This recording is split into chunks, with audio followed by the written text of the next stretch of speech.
Assalamualaikum warahmatullahi wabarakatuh.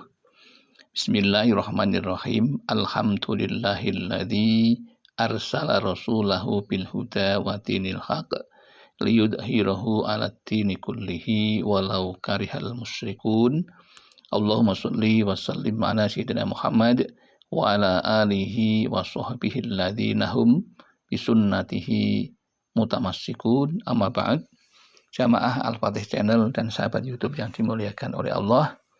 Senang sekali pada kesempatan yang baik ini Allah mempertemukan kita dalam keadaan sehat walafiat. Maka mari kita syukuri dengan mengucapkan Alhamdulillahirabbil alamin.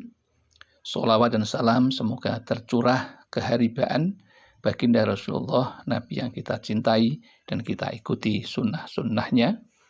Selanjutnya, izinkan kami untuk berbagi kepada saudara-saudaraku tentang satu amalan yang sungguh luar biasa.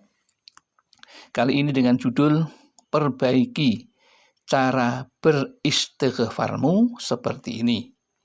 Barulah duha, agar tobat diterima, dosa dihapus, dan hajat terkabul.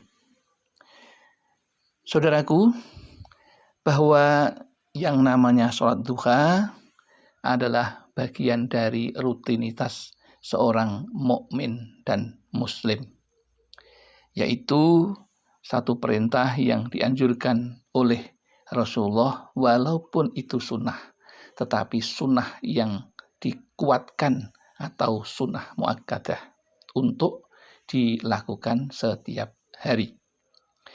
Adapun manfaatnya sudah kita ketahui banyak sekali, di antaranya adalah dosa kita akan diampuni, rezeki kita akan dilancarkan, dan hajat kita akan dikabulkan.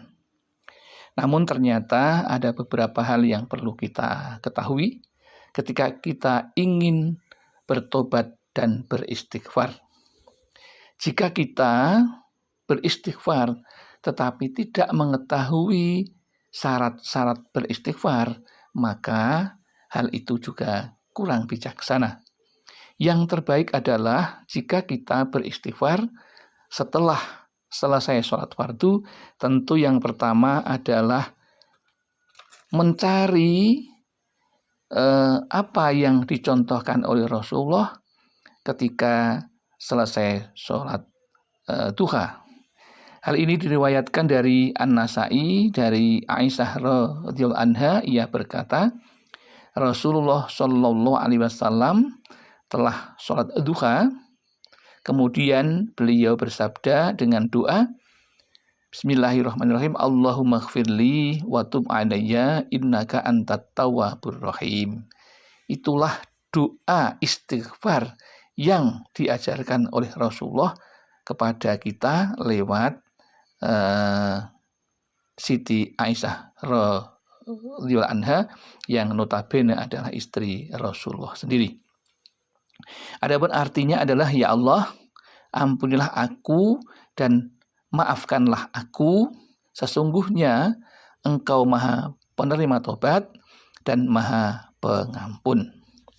Rasulullah Shallallahu Alaihi Wasallam mengucapkan doa tersebut sampai 100 kali.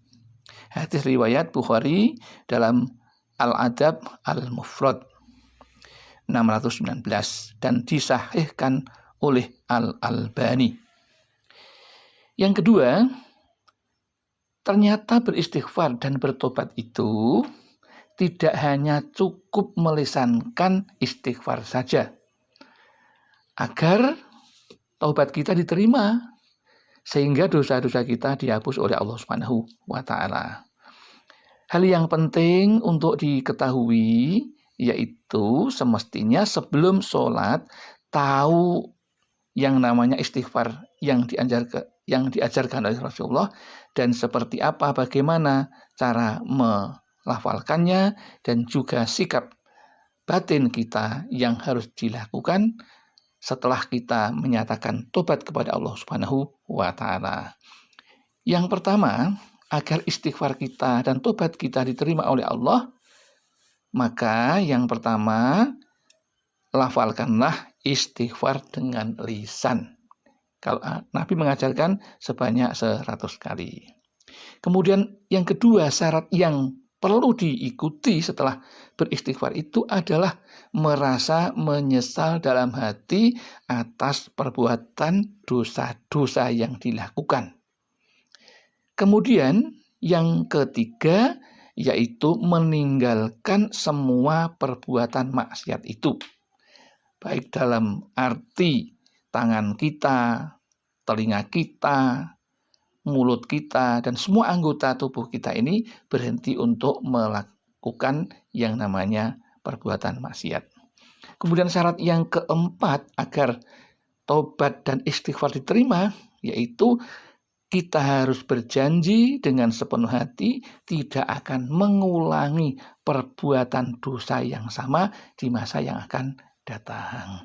Itulah hal yang penting agar istighfar kita, taubat kita diterima, dan dosa dimaafkan oleh Allah, dan hajatnya dikabulkan oleh Allah Subhanahu wa Ta'ala. Demikian yang dapat kami sampaikan. Mudah-mudahan ada manfaatnya. Kami doakan membawa keberkahan bagi kita dalam rangka mencari ridha Allah dan mendekatkan diri kepada Allah Subhanahu wa Ta'ala. Akhirul kalam, billahi taufiq wal hidayah wal inayah wal barakah. Wassalamualaikum warahmatullahi wabarakatuh.